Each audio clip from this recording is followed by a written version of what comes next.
So I just want to thank you all for attending this episode of Infidel Network Interviews. I have joining me Steve Perry of the musical project Abyss. He's a local MC and hip-hop artist from British Columbia, Canada.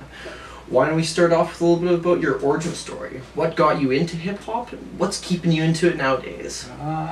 Got me into hip-hop. Well, I first got into hip-hop probably in 1989, late 89. So the groups that kind of attracted me were groups like Public Enemy, Boogie Down Productions, Eric B. and Rakim, Rob Bass and DJ Easy Rock. That was a huge one. Yeah, and that's it all started from there. It kept me going, and what kept me into it is just the passion to make music and say what I feel, and it's always been kind of an outlet. I was always kind of more of a quiet in the background kind of guy, so that was my outlet to get the stuff off my chest that I felt I needed to. So Absolutely. Started writing when I was like 15, 16, something like that. Didn't really show anyone till I was probably 18, and then it just went from there, and then on to shows and recording and all that kind of stuff. Righteous. So you've probably seen hip-hop since its infancy all the way to its nowadays. You've seen the East Coast, the West Coast rivalries, and you've seen it like pretty much turn into like what it is nowadays, where you can barely even see a style that's distinctive nowadays. How would you comment on the evolution of hip-hop in general, and what would you say is your favorite kind of style or era of hip-hop? My favorite era for sure is the 90s. Groups like Tribe Called Quest, De La Soul, Jungle Brothers, the groups I mentioned earlier as well. Those were kind of the groups that really grabbed me because of their conscious style. As far as the evolution, I mean, there's so much of it out there now because, as you know, everybody's got a studio in their room now, so anybody can make an album if they want. So there's so much of it out there. There's so many different styles. I try not to hate on styles. Obviously there's stuff that you don't really feel you're not into, but people are free to do what they want to do. Yeah, that's a big one nowadays. I've been hearing a lot about that, and it's just like, I mean, do what you want to do. Do what you want to do. I'm not going to listen to it, but I just keep listening to the stuff I listen to. So those groups I mentioned earlier, I still keep those in heavy rotation to this day. So. I know what you mean. I still listen to all of my classic hip-hop groups. I grew up with Eminem and 50 Cent, and as terrible as it is, it's what I grew up with, and I still listen to it. Right? That's what music is. Music is something that you can use as like a timeline, as back when I was listening to this, I was this all age. the things I related to. Every bit of music. That's how I think of it. That was back in '89 when I was doing this, or 9. That's kind of how it works with me. It sticks. Your musical timeline. yeah, for sure. So when it comes to hip hop music, culture in general, there tends to be a lot of storytelling and bravado and feuds, which kind of goes with the storytelling. It doesn't even seem to be real half the time. What would you say is your alias of Abyss? Is that you, or is that a creation that you've created to tell a story? I would say that's me. The name was given to me by a guy that I've spent a lot of time with over the years, a fellow MC that comes from same town. We grew up together. His name was ST Elements. We were all part of the Influence crew, me, him, SOS, you, me, him, Davenport, DJ CeeLo, and sorry, where was I going with this? Those were all my guys that kind of that I kept doing stuff with and feeding off of. It's good to have a group of guys like that you kind of you learn from. Your music can grow.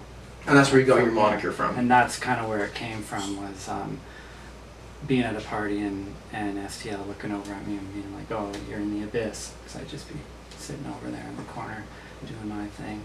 And so it is really 100% me. That's what I like about music is I know some people put on a different persona, and that's cool. I'm into a lot of rappers that do that, but my thing is kind of authenticity from the heart, and that's that's kind of what it is. Sorry, I kind of. No, that's perfect. And that actually kind of like perfectly segues my next little question here I have for you is your lyrics in general, they stand out from what other people are doing. You hear a lot of gangster rap and you hear a lot of, even in the underground rap, there's not a lot of underground rap that's kind of talking about what you do. You talk about family, and you don't talk about family from a hard perspective. You talk about family from like, I'm trying to make it happen, I'm making it happen. Yeah. And you talk about culture from like a white Canadian perspective. Yeah. And so your lyrics are definitely coming from a completely different perspective. What has kept you true to your authentic style, and what would you say would be, I guess, your number one inspiration, or I shouldn't say number one inspirations, but your primary inspirations when it comes to your lyrics? My primary inspiration is, obviously my family. I dedicated a whole album to my latest album called Family. So my family is my number one inspiration. I always try to keep my lyrics positive because I know that there are kids out there that may be listening to my stuff, whether it's kids I've met through working with kids or whether it's my own kids. So I've always kind of taken my writing as it's comes straight from here, comes straight from my heart, and also my mind, obviously. There's also other topics that I touch on. It's not just all the lovey-dovey stuff. I do talk about politics from time to time and race issues and things like that. That's just another way to kind of get your feelings out there about what you think about the current state of the world, really.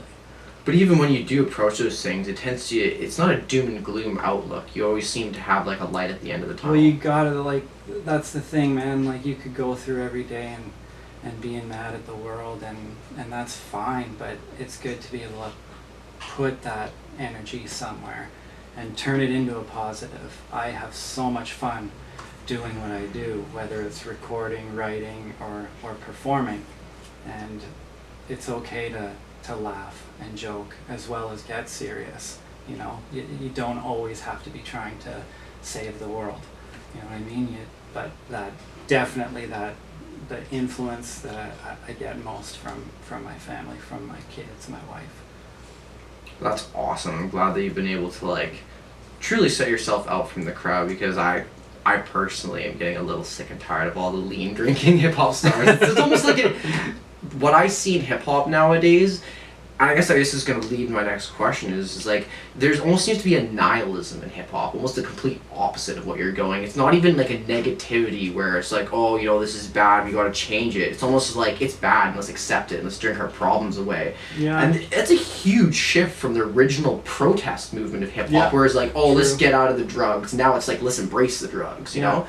What's your kind of thoughts on that sort of shift between old school to new school mainstream hip hop? It's funny because when I was a teenager, it was like, say no to drugs and stop the violence and all that, and that's what really, I was not a violent kid. I was always kind of treat others with respect kind of person.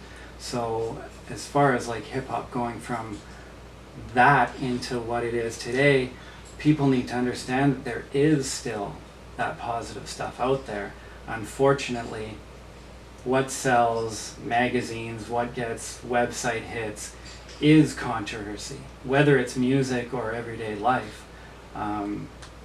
People, for whatever reason, a lot of humans, I'm not necessarily saying you or I are one of those humans, they like to see people not doing as well as they are. You know what I mean? Yeah, because it's all of a sudden like a pat on their back. It's like, oh, I'm in a better place. Because back in the day with hip hop, it was more like more encouragement of others and positivity, and it's a competitive industry. The music in general is a competitive industry. So as far as what it's turned into today, there's always been still stuff that was a little controversial, even back in the heyday, but now you have that many more people doing it and making it, so there's a wide variety of stuff out there and people. So if you dig deep enough, you can still find that positive message. Some of the people that I've been listening to for 10, 15 years, they have a positive message, and still they cover some of the negative aspects of society, but you have to expose the negative to make the good. Exactly, yeah. Absolutely. So, taking into consideration what we've been talking about, your attitude towards being positive minded and towards having a family oriented direction and towards just that sort of thing, would you see yourself limiting yourself from working with certain people in the future if you had opportunities to work with someone, let's say like Lil Wayne or like Gucci Mane or somebody like that? Would you not work with them so you don't associate yourself with that sort of thing, or would you kind of bite the bullet to get move the ladder? My thing is I just always want to be me and do what I do, and that's not to say you can't do a song with a dude that's a little bit harder, a little bit rough around the edges. I'm open to that. That's fine. There's nothing wrong with that, because I can also spit some fire, some stuff that's a little bit more aggressive, a little bit something that you're getting a little bit angry about, upset about. So really, the stuff that I do talk about is a wide variety of things. When you think about it, when you look at the collection of music I've put together over the years, I've had music that's been about heartbreak. I've had music that's been about loss. I've had music that's been about love. I've had music that's been about just battle rhymes.